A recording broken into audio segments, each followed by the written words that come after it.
Are you using the Lifeline exercise to supersize your business relationships? Sharon Horne-Ellstrom here, and that's our topic for today. We're talking about relationships all this month in alignment with the Be a Better You annual challenge to help us to grow and build and supersize our business. And relationships are the foundation of everything that we do in our life as well as in our business, because to some people, business is our life.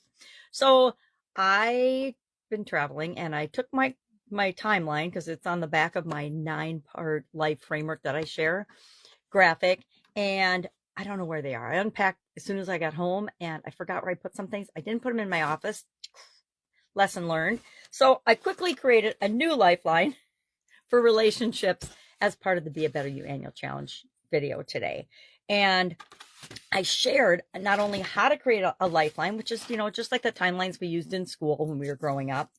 And I shared 5 things we want to do after or I guess 4 we want to do after we create this lifeline with respect to relationships and our business relationships. And all we do is we usually chart when our business started and then this year's year, or depending on how detailed you are, you might have different months where different things and different relationships come up.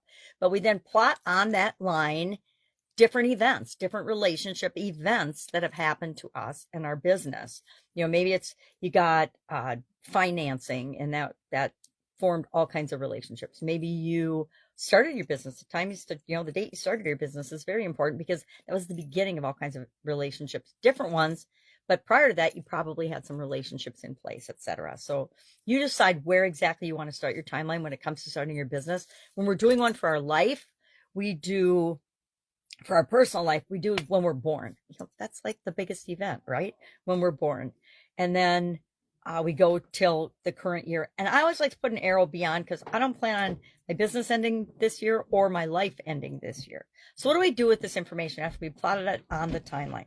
Well, first and foremost, we create the timeline. We put on main events. That's the second thing we do. And we look and mark key relationship events. We're doing this specifically with relationships this month.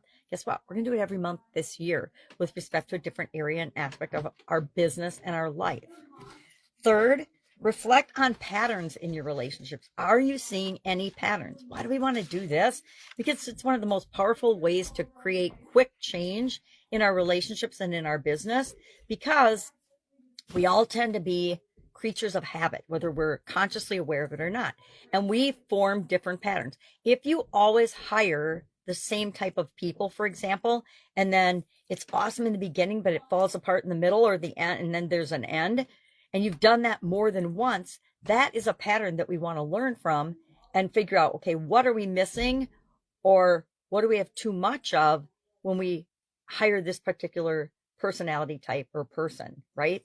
And we can get really granular on this, or we can stay big picture. It's up to you. Use the tool and make it work for you. That's what I say about every tool that I share.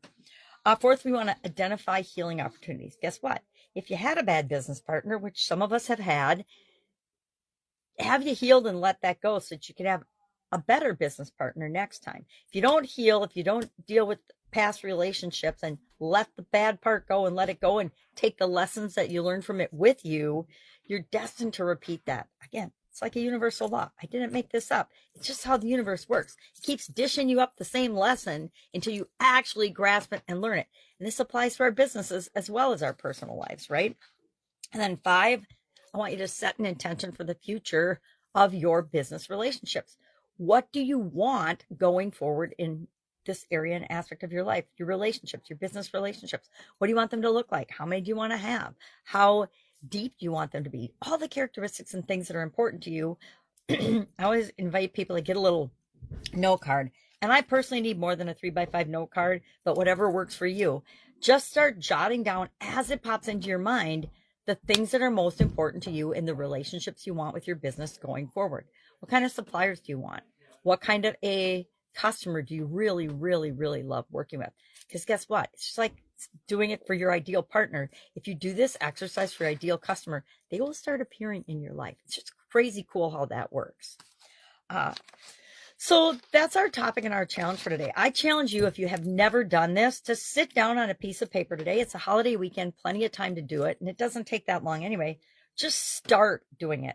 I guarantee after doing this for, I think I've been doing it at least 2 decades or more, I still think of events that I add to my Lifeline exercise. Every time I do it, I think of at least one new event that I add. Mine is on one of these bifold poster boards because it's gotten so big and so cumbersome. And it's hanging right behind me. Or not behind me, ahead of me. Behind you, it's hanging. And I look at it often because it helps me to see the things that are right in front of my face and right on the top of the surface, but I'm not actually seeing them because I can't change anything or do anything about anything until I'm willing to look at it and see it. That applies to everything in our lives, especially our businesses. All right, that's it. If I can help you in any way, hit me up and ask. Otherwise, have an awesome day, and I'll, of course, be with you tomorrow.